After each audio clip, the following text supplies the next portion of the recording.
Running a small business means I wear lots of hats. When I put on my hiring hat, I can count on LinkedIn Hiring Pro to make it easy. LinkedIn Hiring Pro helps manage my hiring workflow, puts my job post in front of a unique network of professionals, and matches me with the best candidates for my business. I can also share my job with my network. No other job site lets me do that. No wonder most small businesses say they'd use LinkedIn Hiring Pro again. Hire right the first time. Post your job for free on LinkedIn today at linkedin.com/quality. Hear that? That's now Crispy and McCrispy Strips meeting Creamy Caesar Sauce. Sounds extra crispy. Caesar Sauce at McDonald's for a limited time. Ba-da-ba-ba-ba. One of the most powerful leadership lessons that I learned in London came from something I heard while touring the Parliament. This is Summit After the Storm podcast, and I'm Bart Wilbanks. After breakfast, our family made our way to the Palace of Westminster for a tour of the British Parliament. Standing outside, I couldn't help but admire Big Ben towering above us. When we purchased our tickets, the only ones available were for the Parliament tour, so we weren't able to get tickets that included climbing Elizabeth Tower. We admired Big Ben from the outside before heading in.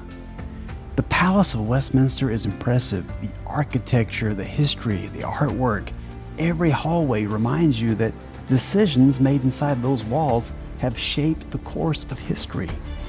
Our visit wasn't a live session of Parliament, it was an audio tour. As we walked through the halls of the House of Lords, the House of Commons, and the magnificent Westminster Hall, our audio guide explained the history, the traditions, and the purpose of Parliament. One thing, however, that caught my attention more than anything else was the guide explained that citizens of the United Kingdom can meet with their member of Parliament to share concerns affecting their community. That stopped me in my tracks. It doesn't matter how wealthy they are. It doesn't matter what neighborhood they live in. It doesn't matter whether they're a business executive or someone working their first job. They have access. Their voice matters. Without making this political, I couldn't help but compare that to what many of us experience in the USA. In the UK, whether you're rich or poor, known or unknown, everyone has the opportunity to be heard. And that's something everyone deserves. That simple idea stayed with me after we left the Parliament. As I reflected on that tour, I realized the same principle applies to leadership. People don't expect us to solve every problem. They don't expect leaders to agree with every suggestion. But they do hope that we'll listen. One of the greatest gifts a leader can give isn't always an answer. Sometimes it's simply making another person feel heard.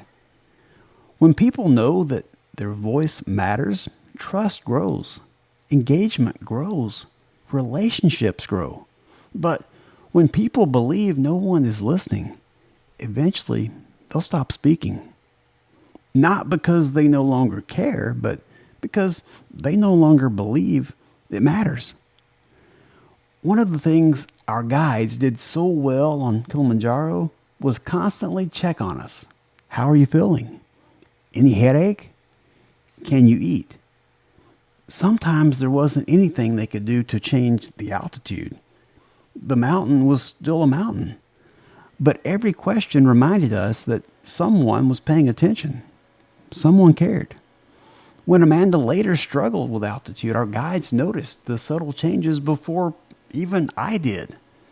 They weren't just listening to our answers. They were paying attention to us. And that's leadership. James chapter 1, verse 19 reminds us, everyone should be quick to listen, slow to speak, and slow to become angry. Notice the order. God tells us to listen first. Second, speak. As leaders, we often reverse that. As parents, I often reverse that. As a husband, I often reverse that. But as leaders, we need to make our teams feel heard. That doesn't mean every idea becomes a project. It doesn't mean that every request becomes a yes. It means people know that they can bring their concerns, share ideas, ask questions, or admit mistakes without feeling ignored. The best leaders don't build walls around themselves, they build doors. Because when people know that they'll be heard, they are far more likely to bring you their ideas, concerns, and solutions. Those things that will help everyone succeed. One of the greatest leadership lessons I found in London was not written on a monument or displayed in a museum. It was a simple reminder that every person wants to know their voice matters. This week, ask yourself one simple question. Who on my team needs to know that they are being heard? If today's episode resonated with you, encouraged you in any way, share it with someone who needs to hear it. Running a small business means I wear lots of hats. When I put on my hiring hat, I can count on LinkedIn Hiring Pro to make it easy. LinkedIn Hiring Pro helps manage my hiring workflow, puts my job post in front of a unique network of professionals, and matches me with the best candidates for my business. I can also share my job with my network. No other job site lets me do that. No wonder most small businesses say they'd use LinkedIn Hiring Pro again. Hire right the first time. Post your job for free on LinkedIn today at linkedin.com/quality. Hear that? That's now Crispy and McCrispy Strips meeting creamy Caesar sauce. Sounds extra crispy. Caesar sauce at McDonald's for a limited time. Ba-da-ba-ba-ba. And follow Summit After the Storm podcast on whatever platform you're listening on. You will learn more about my book and my movement if you go to summitafterstorm.com. Tomorrow, we'll head back to Rome, where our final days in Europe reminded us that every great journey eventually leads us home. Every destination has a story. Every story has a lesson. Until next time, keep climbing. Poly poly.